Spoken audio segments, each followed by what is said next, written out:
अब हम समझेंगे 2 मिनट के शॉर्ट्स में ऑस्मोसिस प्रोसेस को। ऑस्मोसिस क्या होता है? देखो, ये एक ऐसी प्रोसेस होती है जहाँ पे lower concentration to higher concentration की तरफ फ्लो होता है through a semi permeable membrane.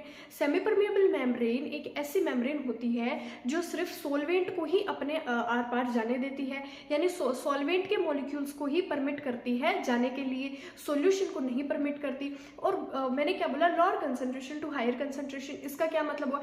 Lower concentration यानी मान लो हमने एक ऐसी अरेंजमेंट की है जहाँ पे एक तरफ हमने रखा है सोलवेंट, यूजुअली वाटर। सॉल्वेंट क्या? वाटर है, जिसकी कंसंट्रेशन क्या? कम है, क्योंकि हमने उसमें कोई सोल्यूटेड नहीं किया है। और बीच में हमने सेमी परमेबल लगा दी और इधर हमने लिया सॉल्यूशन। सॉल्यूशन में सॉल्वेंट और सोल्यूट दोनों है, तो उसमें सोल्यूट है तो इसका मतलब वो कंसंट्रेटेड है। जब हम सोल्यूट ऐड करते हैं सॉल्वेंट के अंदर तभी तो वो कंसंट्रेटेड हो जाता है। तो इसका मतलब इसमें फ्लो कहाँ हो रहा है? Lower concentration to higher concentration की तरफ फ्लो होता है। उस प्रोसेस को हम बोलते हैं ऑस्मोसिस।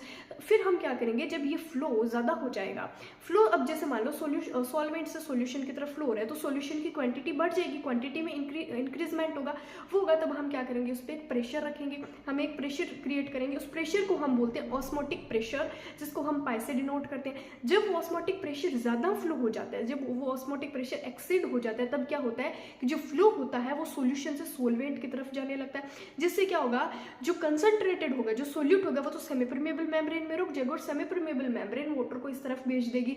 जो हमारे घर में आरओ लगा होता है, वाटर फिल्टरेट मशीन, उसमें यही प्रोसेस होता है, रिवर्स ऑस्मोसिस, जहाँ जो इम्प्योर वाटर से प्योर वाटर मिलता है। जैसे हमारे यहाँ पे इम्प्योर वाटर था तो जो इम्प्योरिटीज है वो सेमी परमेबल मेम्ब्रेन में रह जाती है और प्योरिटी वाटर किधर चला जाता है? इस तरफ चला जाता है। पहले मूवमेंट हो रहा था इस तरफ, लेकिन हमने एक प्रेशर क्रिएट किया, वो एक्सीड प्रेशर हो गया, तब हमारा जो वाटर आ जाएगा। जो एक्सीड प्रेशर होने की वजह से एक ऐसी प्रोसेस हो जाएगी जिससे हमें प्योर वाटर मिल जाएगा। ये इसका डायग्राम है। यहाँ पे सॉल्वेंट था, सोल्यूशन फ्लो इधर हो रहा था, हमने इधर एक ऐसा प्रेशर क्रिएट किया क्योंकि यहाँ पे जो क्वांटिटी इंक्रीज होने लग जाएगी, कंटिन्यूसली फ्लो होगा, तो हमने एक ऑस्मोटिक प्रेशर क्रिएट किया। ऑस्मोटिक प्रेशर एक्सीड होने की वजह से जो फ्लो होगा वो उल्टा हो जाएगा, रिवर्स ऑस्मोसिस हो जाएगा। उल्टा फ्लो होने से क्या हो जाएगा? रिवर्स ऑस्मोसिस से हमें वाटर फिल्टर किया हुआ मिल जाएगा। जो हमारे घरों में आरओ मशीन लगी होती है उसमें यही प्रोसेस होता है। Thank you so much.